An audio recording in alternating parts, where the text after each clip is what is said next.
বাসায় যখন একা থাকি তখনও বিরক্ত লাগে, আর যখন কাজকর্ম বেশি থাকে তখনও বিরক্ত লাগে। মেয়েদের লাইফটাই এমন, তাই না? তো আসসালামু আলাইকুম এভরিওয়ান, কী অবস্থা সবার, কেমন আছেন? আশা করি সবাই ভালো আছেন। আলহামদুলিল্লাহ, আমিও ভালো আছি। আজকে সকালবেলা 6টা বাজে হাজব্যান্ড চলে গিয়েছে। তো যেহেতু উনি 6টা বাজে চলে গিয়েছে, আমি তো আজকে আর সকালবেলা ঘুম থেকে উঠিনি। উঠে দেখলাম 11টা বাজে। উঠে সুন্দর করে ফ্রেশ হয়ে এবং সাথে সাথে কী করলাম, নিজের বেডটা আগে ক্লিন করে নিলাম। আসলে সকালবেলা ঘুম থেকে উঠে সবার আগে বিছানাটা ক্লিন করা খুব বেশি প্রয়োজন, কারণ বিছানাটা ক্লিন না থাকলে ঘরটাও কেন যেন এলোমেলো মনে হয়। আর যেহেতু শীতের দিন, তাই লেপ কম্বল বা কাঁথা এগুলো ভাঁজ করতে হয়, তো বিছানাটা বেশি এলোমেলো হয়ে থাকে। এই যে দেখুন, ঘরটা গুছিয়ে কমপ্লিট করে একটু বারান্দায় চলে গিয়েছিলাম, দেখছিলাম বারান্দার আশেপাশের অবস্থা এবং পাশাপাশি চুলায় চা হচ্ছিল। তো এই যে চা বানিয়ে নিলাম নিজের জন্য, আর একটু মুড়ি নিলাম। তো এই যে বসে বসে একা একা কী করব, এদিক সেদিক দেখছি, চা খাচ্ছি, মুড়ি খাচ্ছি। সকালের নাস্তা আজকে এটাই ছিল। এটা ছিল বলতে, ঘুম থেকে উঠে শুধুমাত্র চা এবং মুড়িটা খেয়ে নিলাম। পরবর্তীতে নিজের জন্য কিছু তৈরি করে আসলে খাবো।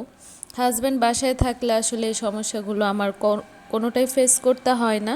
যেদিন নাস্তা বানাতে ইচ্ছা না করে সেদিন সে সুন্দর করে আমার জন্য নাস্তা নিয়ে আসে, বা আমি অনেক সময় ঘুমিয়ে থাকলে সে আমার জন্য নাস্তা তৈরি করে দেয়। নিজের জীবনে, প্রতিটা মেয়ের জীবনে হাজব্যান্ডের বিকল্প আসলে অন্য কেউ হতে পারে না। সর্বপ্রথম মেয়েদের জীবনে তার মা, মায়ের পরে যদি কেউ থাকে তাহলে অবশ্যই অবশ্যই হাজব্যান্ড।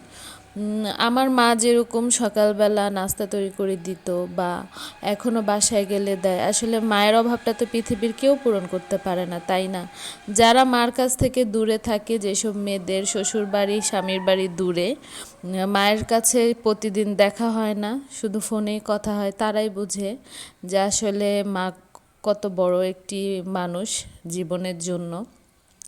আর তারাই খুব লাকি যারা মায়ের আশেপাশে থাকে এবং প্রতিনিয়ত মায়ের ভালোবাসা পেয়ে থাকে। তো কি করব, মেয়ে যেহেতু কিছু করার নেই। তো হাজব্যান্ড অনেকটাই সাপোর্টিভ, সে অনেকটাই হেল্প করে সব কিছুতে। তো এই যে চা মুড়ি খেয়ে নিচ্ছি।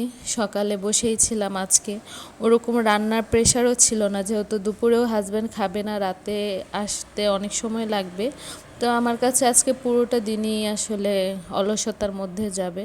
তো এখন ভাবছি কি বাড়তি কাজ রয়েছে যেগুলো আসলে করা হয় না, সেগুলো একটু করে নিব। দু একটা জামা কাপড় আছে, সেগুলো ভাবছি ধুয়ে নিব। তো এইভাবেই চা আর মুড়ি খেতে খেতে সকালে নিজেই একা একা বসে বসে অনেক কিছু ভাবছিলাম। আসলে সব মেয়েদেরই আসলে এরকম হয় যে যেদিন অবসর থাকে চিন্তা করে কি করবে, কি কাজ করে আসলে একটু আগিয়ে রাখা যায়। তো এই যে ভাবছি আর নিজে নিজে হাসছি অনেক কিছু মনে করে। জানালার পাশে বসে এভাবে চা খেতে ভালোই লাগে। তো পরে নিজের জন্য এই যে একটু নাস্তা তৈরি করে নিলাম।